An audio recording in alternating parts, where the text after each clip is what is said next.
Assalamualaikum warahmatullahi wabarakatuh. Apa kabar anak-anak kelas 8 SMP IT Insan Sejahtera? Semoga kalian dalam keadaan sehat dan tentunya terus bersemangat untuk mempelajari mengenai mata pelajaran ilmu pengetahuan sosial. Insya Allah kita akan langsung belajar mengenai pengaruh interaksi antar ruang dalam kegiatan ekonomi, sosial, dan juga budaya. Jangan lupa berdoa, siapkan juga buku catatan dan buku paketnya ya. Kita lanjut yuk bagaimana sebetulnya pengaruh pertama dalam kegiatan ekonomi. Nah, pengaruh dalam kegiatan ekonomi ternyata ada yang positif, ada yang negatif dengan adanya interaksi antar ruang itu. Positifnya dengan adanya interaksi antar ruang itu, terbukanya kesempatan bagi tenaga kerja profesional yang ada di Indonesia untuk dapat bekerja di negara-negara ASEAN karena terbuka lebar gitu ya. Jadi bisa semua orang bisa bekerja di ASEAN ini karena terbuka lebarnya kesempatan, begitupun bagi masyarakat Indonesia.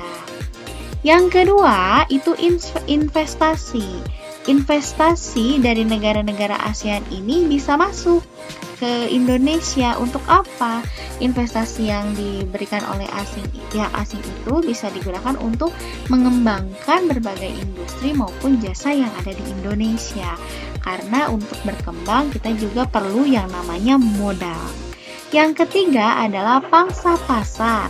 Kalau pangsa pasar ini kita jadi lebih luas pangsa pasarnya, yang tadinya hanya orang Indonesia saja, karena adanya interaksi antar ruang terutama di negara-negara ASEAN, jadi target pasar atau pangsa pasar kita pun meluas ke negara-negara yang ada di ASEAN tentunya.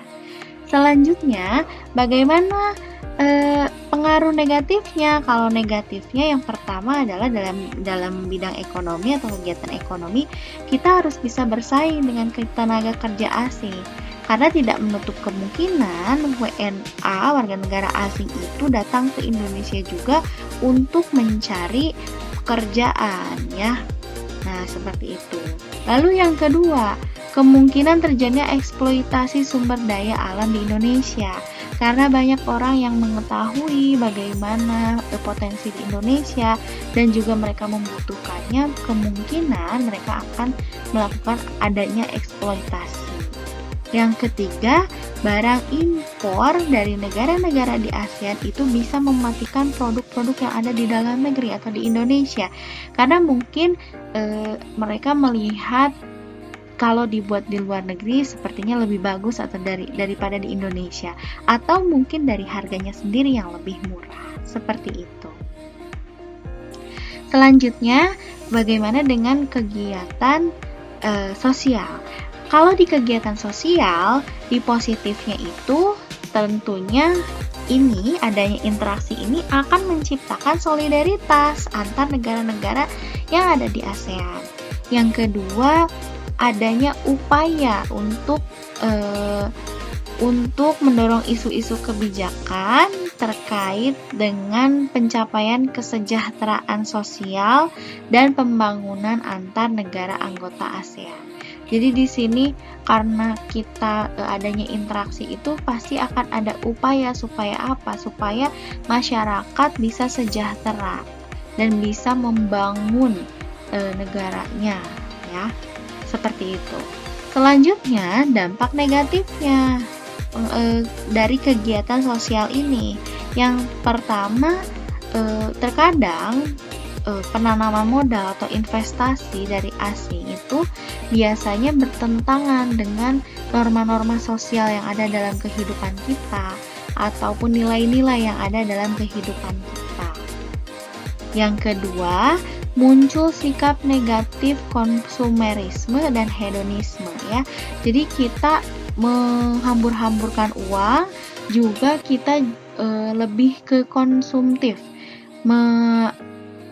membeli barang secara terus-menerus karena adanya produk-produk yang ada di luar negeri yang masuk ke Indonesia dan itu lebih menarik biasanya. Selanjutnya bagaimana di kegiatan budaya.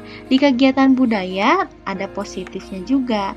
Positifnya dengan adanya interaksi antar ruang ini bisa meningkatkan ketertarikan dan kepedulian terhadap budaya-budaya yang ada di negara ASEAN. Tentu ya, karena dengan adanya interaksi berarti banyak orang yang mengetahui mengenai budaya kita pun dengan kita yang akan mengetahui budaya-budaya orang lain di luar. Nanti akan menimbulkan ketertarikan dan juga kepedulian budaya negara-negara yang ada di ASEAN. Yang kedua, itu mendorong kedatangan turis yang tertarik dengan budaya Indonesia.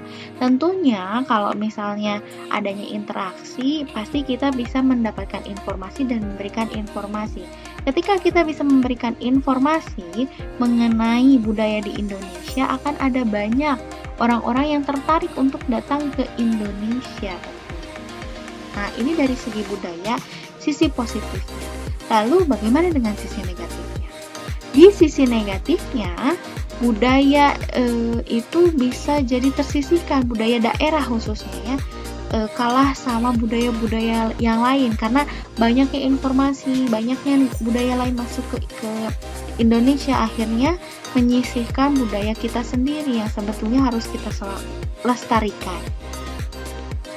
Yang kedua, budaya asing kalau masuk ke Indonesia biasanya ditakutkan kurang sesuai dengan adat dan kebudayaan yang ada di Indonesia. Ya, lalu yang ketiga, kan tadi kita di positif itu mendorong kedatangan turis.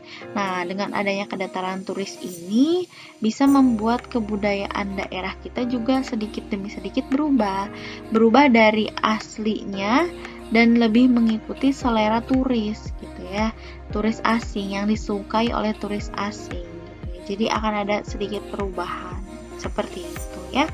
Oke, kalian sudah tahu ya bagaimana pengaruhnya interaksi antar ruang terhadap kegiatan ekonomi, sosial, dan juga budaya.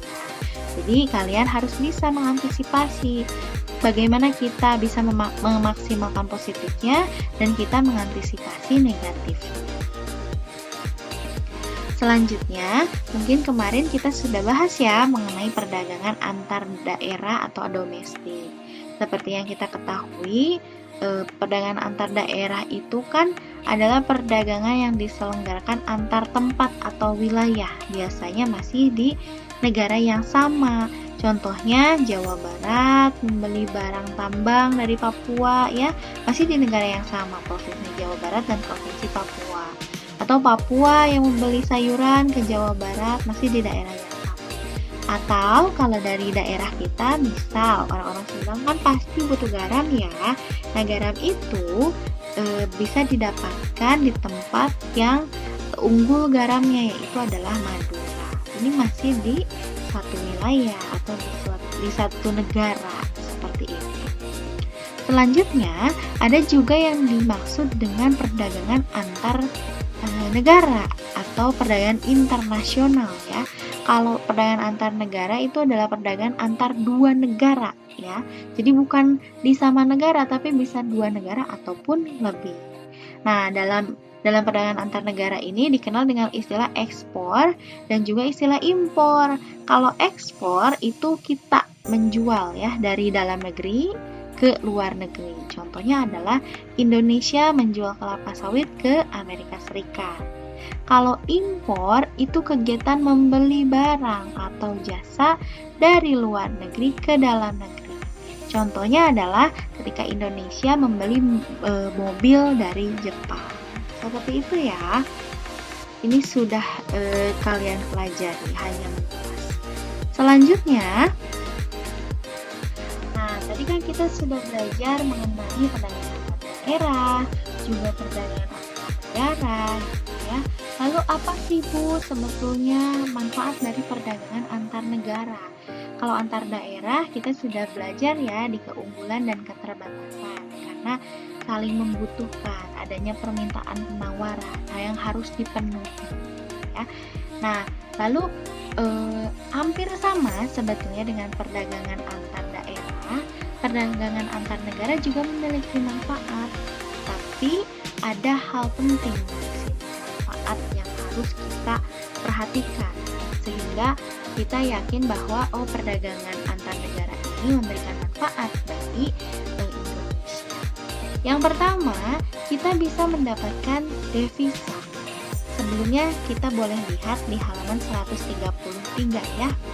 Nah, ada mendapatkan devisa, kita bisa mendapatkan devisa. Apa sih Bu devisa itu? Devisa itu biasanya mata uang asing ya. Mata uang asing seperti yen dari Jepang, dolar dari Amerika Serikat ataupun dari Inggris, pound sterling, lalu ada juga dari Thailand, baht gitu ya. Nah, ini devisa ini nanti digunakan untuk kita jika kita membutuhkan atau misalnya kita mengimpor barang dari negara lain. Jadi kita tidak perlu menukarkan rupiah kita karena terkadang harga rupiah itu turun juga ya. Nah, supaya harganya tidak terlalu turun, tidak juga terlalu merugi bagi kita. Nah, makanya kita menggunakan valuta asing atau mata uang asing atau devisa ini untuk mengimpor barang dari negara lain untuk ke negara kita. Selanjutnya, yang kedua adalah memperluas kesempatan kerja ya. Adanya perdagangan antar negara ini tentunya pasti akan memperluas kesempatan kerja ya, terutama bagi kegiatan ekspor biasanya ya. Biasanya untuk ekspor dibutuhkan tenaga kerja di sini ya. Apalagi kalau misalnya produksinya harus banyak gitu ya. Artinya kita harus membutuhkan tenaga kerja yang lebih banyak lagi. Sehingga ini akan memperluas kesempatan kerja ya. Seperti itu. Akan memperluas kesempatan kerja terutama di bidang ekspor, karena ekspor itu membutuhkan tenaga kerja apalagi kalau misalnya produksinya banyak. Selanjutnya, oke, masih konsentrasi kan semuanya ya? Harus konsentrasi ya, sedikit lagi insya Allah. Yang ketiga itu adalah menstabilkan harga. Kenapa perdagangan antar negara ini bisa menstabilkan harga? Yang perlu kita pahami bahwa ketika kita kekurangan di Indonesia, mau itu bahan makanan atau bahan yang lainnya, kebutuhan yang lainnya, ini harus tetap dipenuhi. Kalau tidak dipenuhi, ini akan membuat kesejahteraan manusia itu terganggu. Contohnya, ketika beras misal dipasokan di Indonesia sedikit, sedangkan itu harus tetap terpenuhi. Kalau tidak terpenuhi, nanti banyak orang-orang yang kelaparan karena makanan pokok di Indonesia itu adalah beras. Ya, nah untuk melengkapi kekurangan-kekurangan beras yang ada di Indonesia, itu biasanya kita melakukan yang namanya impor. Ya, kenapa harus impor? Karena kalau tidak impor, beras yang tersedia sedikit, sedangkan yang meminta berasnya itu banyak, yang membutuhkan beras itu banyak, nanti harga beras itu bisa naik jauh lebih tinggi. Oleh karena itu, salah satu kebijakan pemerintah adalah mengimpor beras. Mengimpor beras kemana? Ke Indonesia supaya pasokan berasnya stabil sehingga tidak menaikkan harga karena antara persediaan dengan permintaan atau kebutuhan masyarakat itu sesuai sehingga harganya tetap stabil. Selanjutnya, lalu ada yang disebut dengan faktor pendorong dan juga ada faktor penghambat ya. Kalau faktor pendorong jelas ya, kita kemarin sudah membahas mengenai keunggulan dan keterbatasan ya, terutama ada perbedaan di dalamnya. Nah, perbedaan sumber daya ini yang akan mendorong terjadinya perdagangan antar negara. Lalu juga yang menjadi faktor pendorongnya adalah selera ya. Nah, selera masyarakat masing-masing. Biasanya orang-orang Indonesia itu kan beragam ya keinginannya, kebutuhannya gitu. Ada beberapa orang yang misalnya menginginkan untuk mengkonsumsi jeruk dari Australia, akhirnya kan harus impor gitu ya. Jadi terjadilah adanya perdagangan antar negara tentunya. Terus untuk penghematan biaya, biasanya untuk memproduksi sebuah barang itu terkadang ada negara-negara yang dia tidak memiliki keunggulan komparatif di dalamnya. Kalau misalnya membuat pasti biayanya mahal. Contohnya adalah Indonesia. Indonesia tidak punya banyak keunggulan dalam hal pengelolaan mesin. Nah, untuk menghemat biaya, akhirnya Indonesia mengimpor dari Jepang ataupun dari misalnya dari China untuk menggunakan atau misalnya mengimpor sesuatu yang tidak bisa diproduksi di Indonesia dengan biaya yang hemat. Lalu adanya perbedaan teknologi. Tergantung ya, jadi kalau teknologinya unggul itu biasanya akan mendorong untuk terjadi perdagangan. Contohnya, Indonesia misalnya mengimpor mobil dari Amerika karena misalnya Amerika kemampuan teknologi dalam membuat mobilnya itu lebih canggih dibandingkan dengan Indonesia. Seperti itu. Nah, ini pendorong ya. Jadi yang mendorong adanya perdagangan antar negara. Selanjutnya, ada faktor penghambat. Kalau faktor penghambatnya yang pertama adalah tidak amannya sebuah negara. Ada di halaman 135.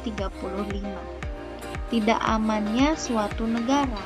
Jadi kalau keamanan itu justru akan mempengaruhi pedagang untuk melakukan perdagangan internasional.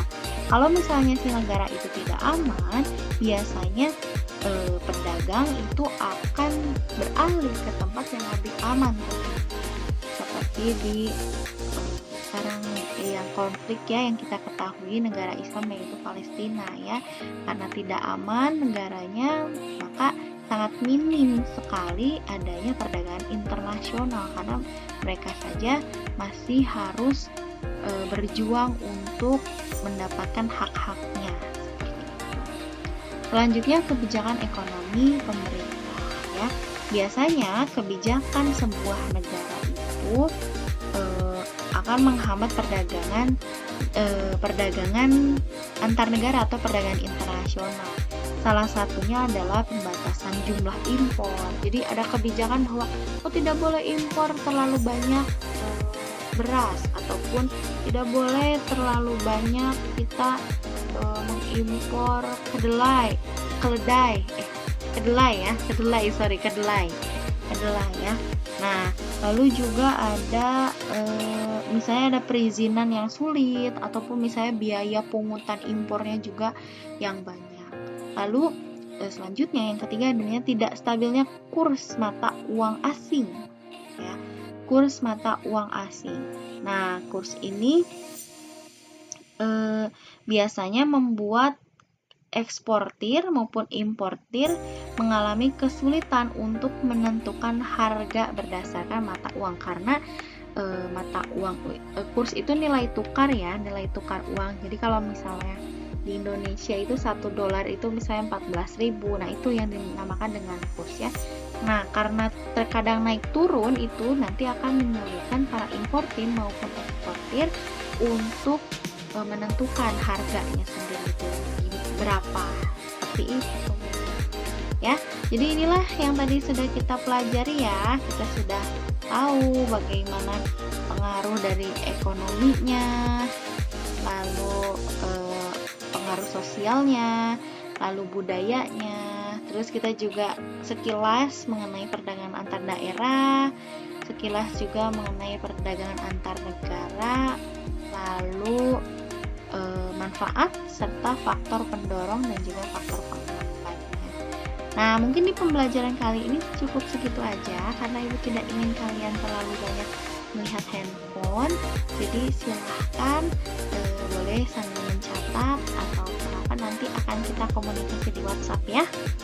Terima kasih untuk perhatiannya semuanya. Wabillahi taufiq wal hidayah.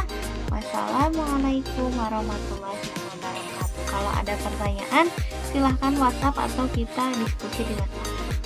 Terima kasih.